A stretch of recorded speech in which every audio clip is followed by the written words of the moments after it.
우크라이나 아조프대대 지휘관, 미국 군사 지원 허용해준 백악관의 감사.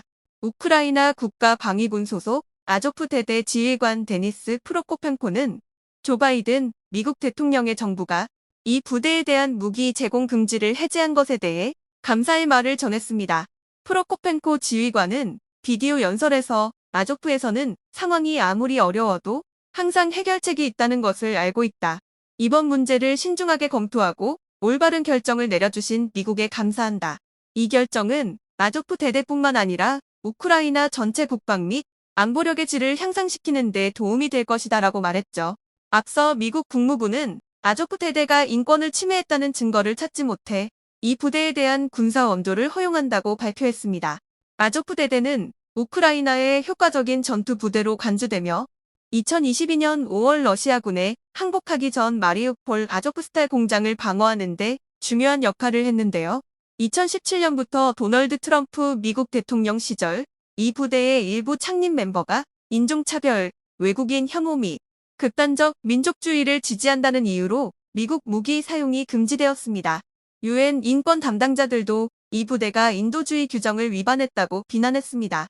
우크라이나 관리들은 아조프 여단에 대한 금지 해제가 최우선 과제라고 주장했으며 이 부대가 아조프스탈 공장에서 더 효과적으로 전투를 수행할 수 있었을 것이라고 말했죠. 이 부대의 구성원들은 미국 군대가 주최하는 훈련에 참여하는 것도 금지되었습니다. 러시아는 아조프 대대가 극단적 민족주의를 추구한다고 여러 차례 비난했습니다. 이 대대는 오랜 시간 전에 이러한 이념을 제거하고 지휘부를 완전히 교체했다고 주장했는데요. 그러나 모스크바는 이 부대의 본질이 크게 변하지 않았다고 주장합니다. 크렘린 대변인 드미트리 페스코프는 이들은 여전히 극단적 민족주의 무장 그룹입니다라고 말했습니다.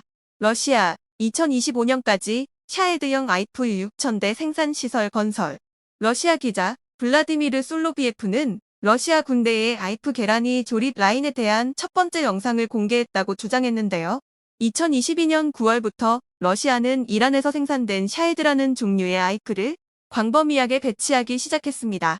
이후 러시아는 이란의 샤헤드 설계를 기반으로 한 공격용 아이프를 제작하기 시작했고 이를 계란이라고 명명했습니다.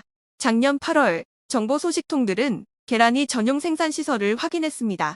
이 시설은 러시아 중부 타타르스탄의 알라부가 경제특구에 위치해 있으며 매월 1600대 이상의 아이프를 생산합니다. 워싱턴 포스트는 비밀 문서를 인용해 모스크바가 타타르스탄의 공장에서 2025년까지 샤헤드 유형의 아이프 6000대를 생산할 계획이며 이는 러시아 군대의 아이프 부족 문제를 해결하기에 충분한 양이라고 보도했죠. 지난달 초 우크라이나의 아이프가 이 공장 구역에 돌진했습니다. 우크라이나의 아이프가 알라부가 경제특구의 기숙사에 충돌하여 약 20명이 부상당했으며 그들 중 다수는 동아프리카 출신의 젊은 기술 학생들이었습니다. 러시아 관리들은 생산시설이 영향을 받지 않았다고 밝혔지만 우크라이나 군사정보기관은 이번 공격이 러시아의 생산에 심각한 차질을 초래했다고 주장했습니다. 러시아와 우크라이나 양측은 점점 더 많은 아이프를 사용하여 적어도 드론과 결합해 상대방을 공격하고 있습니다. 이로 인해 양측의 군대는 창호와 은신처에 머물러야 하며 전진을 막고 있는데요. 이러한 이점으로 인해 러시아와 우크라이나는 서로의 아이프에 대응할 방법을 연구하고 개발하고 있으며 동시에 아이프 생산 경쟁을 벌이고 있습니다. 이 경쟁에서 우위를 점하는 쪽이 미래의 갈등을 형성할 수 있습니다. 타타르스탄의 알라부가 경제특구에 위치한 이란 설계 아이프 생산 공장이 운영되고 있는 것으로 알려져 있습니다. 러시아 기업 대표들은 2022년 말 테헤란으로 날아가 17억 달러 규모의 계약을 체결했으며 이 중 일부는 금괴로 지불되었습니다. 목표는 알라부가 시설이 매년 샤헤드 유형의 공격용 아이프 6000대와 기타 정찰용 아이프를 생산하는 것이죠. 이란 국제 네트워크가 공개한 러시아 공장 관리들과 이란 파트너 간의 계약에 따르면 이 생산 계획은 3단계로 나뉩니다. 첫 번째 단계는 이란이 분해된 나이프를 알라부가 공장으로 배송하는 것입니다. 두 번째 단계는 러시아가 이란이 제공한 엔진과 전자 장비와 결합한 아이프 프레임을 생산하는 것입니다. 세 번째 단계에서는 이란의 지원이 줄어들면서도 2025년 9월까지 러시아 군대에 4000대 이상의 아이프를 제공하는 것입니다. 우크라이나 정보 소식통에 따르면 러시아 군인들은 이란 혁명수비대와 헤즈볼라의 도움으로 시리아에서 이 아이프를 운용하는 훈련을 받았습니다. 알라부가 공장에서 생산된 수십 대의 모아저육 및 아바빌삼 정찰용 아이프가 우크라이나 전선의 위치와 활동에 대한 상세한 이미지를 수집하는 데 도움을 주었습니다. 모아저육 제조업체는 이 아이프가 러시아의 바흐무트 국경 지역에 대한 우크라이나의 공격을 저지하는 데 도움을 주었다고 밝혔습니다. 러시아와 이란은 2001년부터 군사 협력을 시작했으나 2016년 3월 유엔 안전보장이사회가 이란에 대한 재래식 무기와 핵무기 배치 시스템 관련 기술의 수출을 금지하는 결의안을 통과시킨 후 중단되었습니다.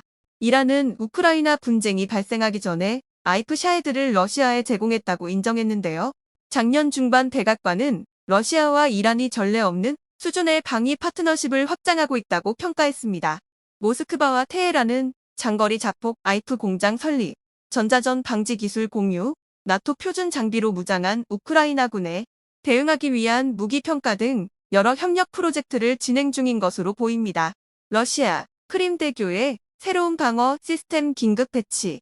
공개 출처 정보 전문가들은 모스크바가 크림반도와 러시아 본토를 연결하는 주요 교량인 크림대교를 계속해서 강화하고 있다고 해군 뉴스에 전했습니다. 크림대교는 이미 2차례 공격을 받았으며 우크라이나가 목표로 삼고 싶은 주요 목표 중 하나입니다. 이러한 중요성을 감안할 때 러시아가 크림대교에 대한 적극적인 보호 조치를 취하는 것은 이해할 만합니다. 따라서 러시아는 크림대교에 이미 촘촘한 방어 시스템을 강화하고 있습니다. 외부 방어는 교량 끝에 정박된 바지선으로 구성되어 있으며 이제 주요 교량 앞으로 확장되었는데요. 이것은 내부 방어와 부유 방어망을 보완합니다. 또한 필요시 교량 아래의 통로를 완전히 차단하기 위해 일부 바지선이 앞으로 이동할 수 있는 것으로 보입니다. 이 새로운 방어막은 교량에서 더 멀리 떨어져 있으며 공격 목표가 될 수 있는 교각으로의 접근을 차단하는 것을 목표로 합니다. 올해 3월 우크라이나의 무인수상정 유스부가 크림대교 남쪽 접근로를 방어하는 바실리 비코프 순찰선을 침몰시켰습니다. 이 방어 조치에서 러시아는 우크라이나의 유스부 위협을 매우 심각하게 여기고 있음을 알 수 있죠. 우크라이나 해군, 우크라이나 국방정보국, 우크라이나 보안국 모두가 유스부를 보유하고 있으며 이는 큰 폭발력을 지닌 탄두를 장착할 수 있어 교량의 일부를 들어올려 무너뜨리거나 교각을 목표로 삼을 수 있습니다. 최근 우크라이나 군사정보국장은 러시아가 크림대교를 보호하기 위해 최첨단 S-500 방공 시스템을 배치했다고 밝혔습니다. 우크라이나 군사정보국장 키릴로 부다노프 중장은 러시아가 방공 능력을 강화하고 있다고 말했습니다. 이것은 매우 명확하고 이해할 수 있습니다. 최신 S-500 구성 요소가 등장했습니다라고 말했습니다. 부다노프 중장은 러시아가 크림반도와 크라스노다르를 연결하는 교량 근처의 케르치에 S-500 시스템을 배치했다고 말했습니다. 부어의 지도자는 이것은 시험이 될 것입니다. 크림대교가 존재하는 한 S-500 시스템은 그곳에 있을 것입니다라고 말했습니다. 우크라이나는 여러 차례 크림대교를 공격했으나 일부 도로 구간에만 피해를 입혔으며 러시아는 이를 신속하게 복구했습니다. 우크라이나 정보 당국자들은 크림대교를 파괴하는 것이 불가피하다고 주장했습니다. 러시아는 우크라이나가 크림대교를 계속 공격할 경우 가혹하게 대응할 것이라고 경고했습니다. 러시아는 2009년부터 S-500 프로메테우스 시스템을 개발하여 방공 및 탄도미사일, 요격 임무를 수행하고 있습니다. 방공 임무에서 S-500은 사거리 400km로 최대 40km 고도에서 시속 25,200km로의 속도로 목표물을 파괴할 수 있어 세계 모든 초음속 전투기를 격추할 수 있습니다.